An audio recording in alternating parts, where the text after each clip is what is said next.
Have you ever noticed how some women over 60 walk into a room and somehow look like they stepped out of a boutique window, even though nothing they're wearing is designer? And have you caught yourself wondering how she pulls off that polished, expensive air with pieces that, if you looked closely, could easily be sitting in your own closet? If your style feels like it's stopped reflecting the elegant woman you actually are, you're exactly where you need to be.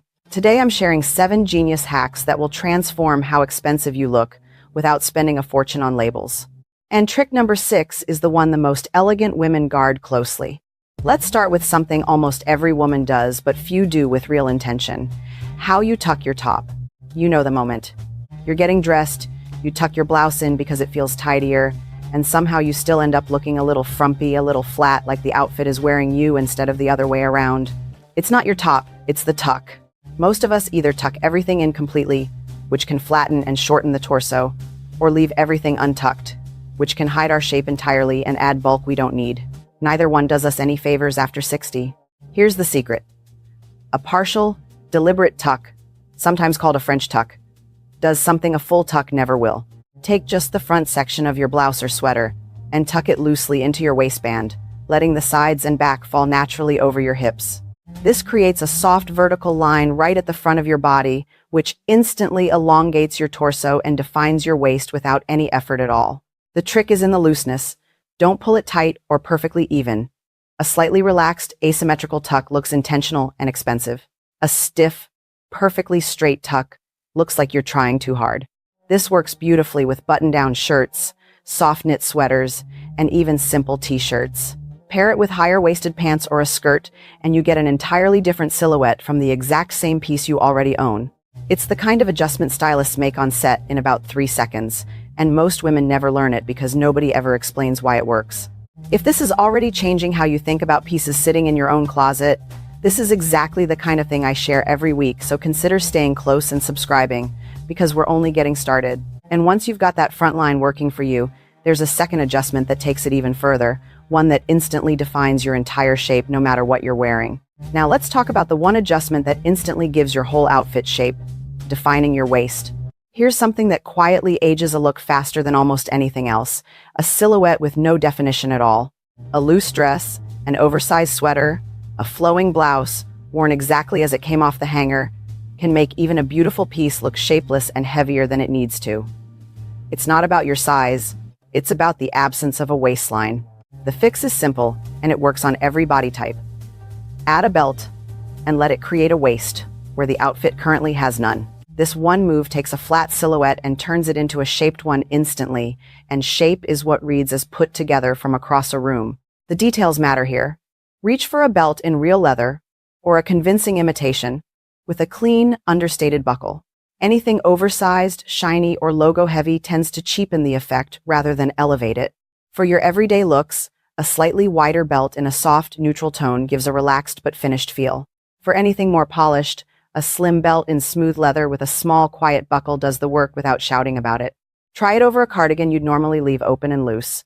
Try it over a simple shift dress you've worn a dozen times without a second thought. The dress doesn't change. The belt changes everything around it, and suddenly the same piece looks considered instead of accidental.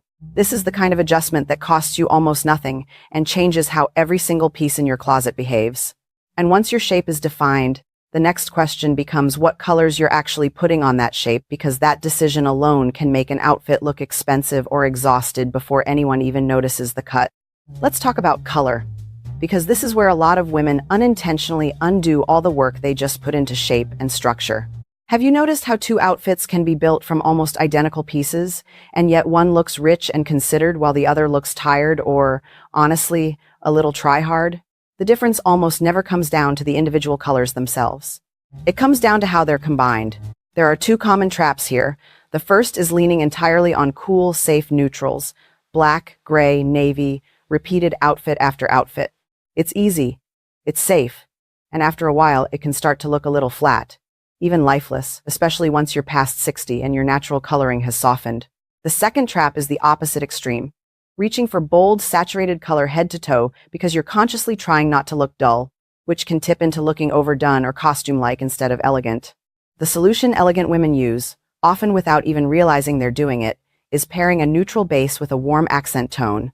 Think of a soft cream a warm beige, or a gentle taupe as your foundation, and then layering in touches of caramel, rust, terracotta, or a deep burgundy. That combination reads as considered and expensive almost instantly, because it signals that the color choice was intentional rather than accidental. Here's a concrete way to try it.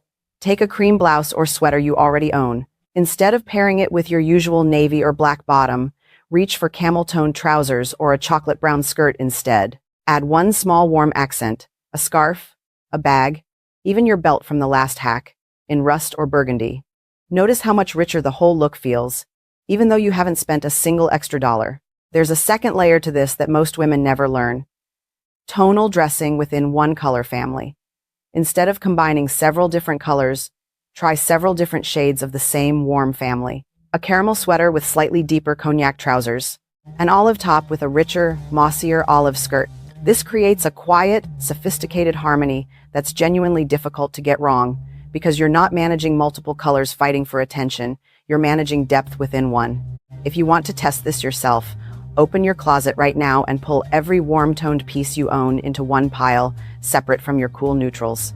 You'll likely be surprised at how many of these combinations are already sitting there, just never worn together on purpose.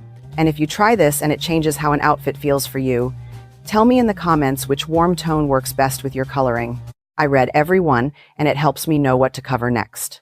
Color pairing solves one problem, but there's a second, related mistake that quietly works against elegance just as often. Getting the balance between formal and casual pieces wrong. That one is next, and it's a little more nuanced than anything we've covered so far. Now for the hack that separates women who look effortlessly put together from women who look either overdressed or underdressed, the art of mixing formal and casual. You know, both extremes. There's the outfit that's so formal, so matched, so buttoned up that it starts to feel rigid, almost like a uniform, which can read as trying too hard or worse, aging the whole look. And then there's the opposite. Everything's so relaxed and casual that the outfit reads as careless, like you didn't think about it at all. Neither one gives you that effortless, expensive quality we're actually after. The real secret, the one stylists rely on constantly, is controlled contrast. You deliberately pair one structured formal piece with one relaxed casual piece and let the tension between them do the work. This is not about compromise or meeting in the middle. It's about intentional collision. Let's make this concrete, because vague advice doesn't help you get dressed tomorrow morning. Take a tailored blazer, the kind with real shoulder structure, and pair it with a well-fitting pair of jeans instead of trousers. Instantly, the blazer stops looking like office wear and starts looking like a styling choice. Or take a silky, fluid blouse, something you'd normally reserve for a formal occasion, and pair it with more casual, relaxed fit tailored pants. The silk elevates the pants, and the pants keep the silk from feeling stiff. A third option, a more formal dress, paired with a quality denim jacket thrown over the top. The dress stops feeling like an event outfit and starts feeling like something you just happen to be wearing on a Tuesday. Here's the detail that makes or breaks this hack. Your casual piece has to be genuinely well made. Worn out jeans, a stretched out jacket, anything with visible wear undoes the entire effect, because now it just reads as mismatched rather than intentional. Meanwhile, your formal piece needs to feel a little relaxed in how you wear it, not stiff or overly precise. The contrast only works when both sides are quietly good quality. The tension has to feel deliberate, never accidental. This is genuinely one of my favorite hacks to talk about, because it's the exact move celebrity stylists use to create that "I just threw this on" look that somehow still photographs beautifully. If this kind of detail is useful to you, this is exactly the sort of thing I go deeper on every week, so it's worth sticking around and subscribing if you haven't already. We've now covered 4 hacks, and each one works on its own. But we're about to shift into the second half of this list, where the adjustments get a little more specific, a little more physical, building directly toward the one hack I promised you at the very beginning, the one that on its own can transform how expensive you look. One of the biggest differences between clothing that reads as expensive and clothing that reads as cheap has nothing to do with the label. It comes down to structure. Here's the trap. We often gravitate toward pieces that are either too loose, hoping they'll be forgiving, or too tight, hoping they'll look flattering. Both choices work against us after 60. Too loose and you disappear inside the fabric, looking like you're hiding rather than dressing. Too tight and the fit fights your body instead of working with it. The fix is a well-structured, straight cut, something that follows your natural line without clinging to it. Think straight-leg trousers rather than skinny or overly wide ones. A blazer with real, defined shoulders rather than a soft, collapsed one. A shirt with clean, crisp drape rather than something limp or overly stretched. This kind of cut does something almost magical. It elongates you instantly, and it photographs and reads as expensive even when the price tag says otherwise. It's also timeless, which means you're not chasing a trend that expires in a year. Here's a tip worth remembering the next time you're shopping. Don't check the fit at the waist or the hem first. Check the shoulders and the bust. Those 2 points determine how the entire rest of the garment will hang and move on your body. Get those right, and everything below tends to fall into place. This single shift in how you evaluate fit changes almost everything you put on from here forward. And it sets up perfectly for the hack I've been promising you since the very first minute of this video, the one that, more than anything else on this list, instantly signals expensive the moment someone looks at you. We've arrived at the hack I told you about at the very beginning, the one I said the most elegant women guard closely. If there's one single item that can transform an entire outfit, elevate it, make it look considered and expensive in an instant, it's your handbag. Here's where most of us go wrong after 60. We either keep carrying oversized, soft, shapeless bags that end up looking heavy and tired, or we swing too far the other way with small, delicate purses that read as young and out of place with the rest of our wardrobe. Neither one does justice to everything else you've just learned to do right. The golden principle is this: a medium-sized, structured bag with a clean silhouette. It doesn't need to carry a designer name. What matters is the material, real leather, or a genuinely convincing imitation, never anything shiny or obviously synthetic. It needs a defined shape that holds itself up rather than slouching. Quiet, well-made hardware on the clasp and straps. And no oversized logos or loud branding anywhere on it. Choose it in a neutral tone. Black, camel, burgundy, or a deep forest green all work beautifully and pair with almost everything you own. Here's what happens once you have this bag. You could throw on the simplest outfit you own, jeans and a plain top, nothing fancy at all, and the moment that structured bag is on your arm, the entire look reads as put together and expensive. It does the heavy lifting for everything else. This is also the one piece on this entire list worth spending a little more on. A genuinely well-made structured bag lasts for years, works with nearly every outfit you own, and quietly earns back its cost many times over in how consistently it elevates your look. Every other hack we've covered works with what you already have. This one is worth an actual investment, because nothing else on this list does as much visual work for as long. Once you've got that bag figured out, there's one more detail that ties everything together. Something that happens at the fabric level rather than the outfit level, and it might be the most overlooked hack of all. Last but certainly not least, let's talk about fabric, because this is the detail that quietly gives away a cheap outfit no matter how well everything else has been styled. It isn't a coincidence that pieces which read as expensive are almost always made from specific materials. The fabric itself carries information, and our eyes and hands pick up on it whether we consciously notice or not. The common mistake is reaching for cheap polyester or synthetic blends because they're accessible and easy to care for, without realizing that no amount of clever styling fully disguises what the fabric is actually telling people. The fix is simple. Look for quality cotton, linen, silk, or a convincing imitation with similar drape, cashmere, or a good wool blend for cooler months, even in small percentages, and real leather or a close imitation for your accessories. You don't need to spend a fortune to find these. Plenty of accessible brands now use technical blends that mimic these noble materials convincingly, at a fraction of the price. The trick is simple.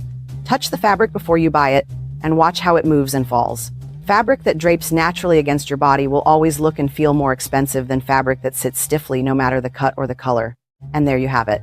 7 genuine adjustments. The tuck, the belt, the color pairing, the formal casual balance, the structured cut, that one essential bag, and now the fabric itself, that can completely change how expensive and elegant you look without ever touching a designer price tag. Here's the truth worth sitting with. You almost certainly already own several of these pieces. It was never about buying more.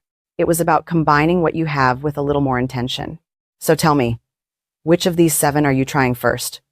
Drop it in the comments. I read every single one. And if you know another woman who could use a little more confidence in her closet, send this her way. Thank you for spending this time with me, and I'll see you in the next one.